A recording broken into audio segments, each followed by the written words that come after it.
welcome back to another episode of Federico Talks Watches. I'm back in full force. Thanks to everybody telling me to get better. My flu is gone.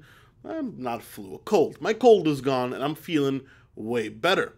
And that's why today we have another episode. Today I want to talk about 5 watches that actually make you look a lot richer than you actually might be. Of course, before we get started, customary wristwatch check. Today I'm wearing the Rolex Hulk. Yes, it matches the polo. No, it wasn't premeditated. I just love the color green. And of course, go check out delraywatch.com. A bunch of new watches in stock today. We have a very well priced Patek Philippe 5110 that is a world time in white gold. We just got in a Rolex GMT Master 2 ceramic, another Speedy reduced, as well as a bunch more watches in the hot deal section, heavily discounted. Go check them out at delraywatch.com, link in the description below. So anyway, guys, this hobby that we love and partake in is not inexpensive, but I have noticed there are a few watches out there that people seem to think cost way more than they actually do. So I compiled a little list of 5 watches that I think most people generally get the price wrong, and can sometimes make you think, or make people think, that you're wearing something significantly more expensive than you actually are. Now, some people might find that a good thing, some people might not like the attention, and some people, generally don't care, which I think is probably the best way to do it, but it is still an interesting phenomenon. And the first watch is the original Hublot Big Bang, the one that's steel or steel and ceramic. A watch I used to own myself, and everybody knows I'm not a huge Hublot fan nowadays, but it doesn't mean that this watch hasn't become a high-end icon. Retail about $14,000-15,000, and if you do a little bit of homework, you can get these pre-owned well under $7,000.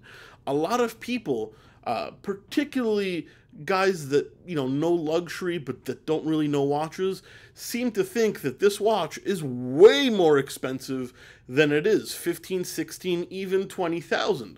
When the truth is, with a little bit of due diligence, you can pick it up for less than half of that, pre-owned, $6,000, $7,000. And they're actually going down in price. Personally, this is my favorite Big Bang, even though I'm not a huge fan of the line. I would likely own one of these again in the future. Next is another brand that doesn't get enough love, and that seems to be a trend on this list, and that is ignorance. The watch is the Ulysse Nardin Maxi Marine. A watch I like very, very much. Started with Atom Movements, and now they have their in-house calibers. These have a very high retail price and are particularly popular in South America and Russia. We see them all the time here in Miami. Now, with retail prices well above $10,000 for a lot of them, and a few around $6,000, $7,000, $8,000, the fact is you can pick these up pre-owned under $3,000 if you really look. I know I've sold 2 of them under $3,000 in 2018. With that being said, I think it's a very well-made watch. It's got a very luxurious appeal, and actually, most people really do think these cost way more than you can actually pick one up for. Now, third on this list is a watch I adore and a watch I will own, and that is the Cartier Santos 100.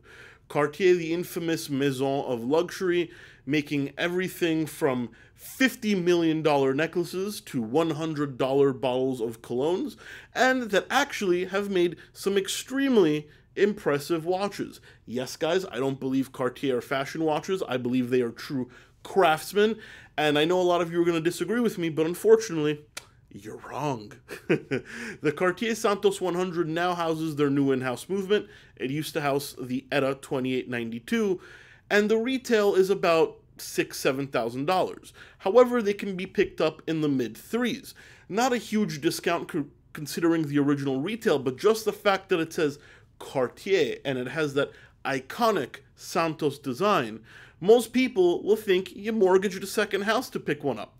Maybe not the watch aficionados, but the people that, kind of only passingly know the mark will think you spent way more than you actually did. And then the last one on this list is the Rolex 1803 day date President. This is the first generation day date, the one without the quick set. Now, caution here, because a lot of these can look dated with their old stretched out bracelets. However, if you pick up a really good one in very nice condition and you pay a little bit more than market, let's say you pay $10,000 for a really nice one, it's almost indistinguishable from the $36,000, $37,000, $38,000 modern ones. Yes, the modern ones can be bigger, even though they still make a 36. The look is still essentially the same. It is a big gold brick on the wrist with that iconic kind of design, and of course, it's a Rolex classic. Most people can't tell the difference between an 1803 and 18038, a 1183, I can't even remember all the model numbers. Essentially, it looks like the same watch. However, the construction is a little bit flimsier and the movement is a little bit outdated. However, it is significantly cheaper. Most people, though, will not be thinking it's an $8,000 to $10,000 watch. They'll be thinking it's a $20,000 to $40,000 watch. Now, I'm not promoting deception. I just think it's very interesting how these watches in particular, and a few more on that didn't make this list rather, can really send perception so askew regarding the price point of these watches. Once again, some people use these to their advantage. Some people really don't care. Personally, I really don't care. I like to buy what I like, but it is cool that you can get something with this air of exclusivity for bargain basement prices. Anyway, guys, what do you think? I'd love to know your opinion. What watches, in your mind, cost way more than they actually do? Look some of them up. Use watchrecon.com. I think you'd be surprised at some of these unattainable watches in your mind are actually not that hard to pick up with a little saving and elbow grease. Leave your comments in the comment section below. And of course, please don't forget to like and subscribe. That really does come in handy, and it kind of lets me gauge what you guys like in the videos, as well as it helps the channel out.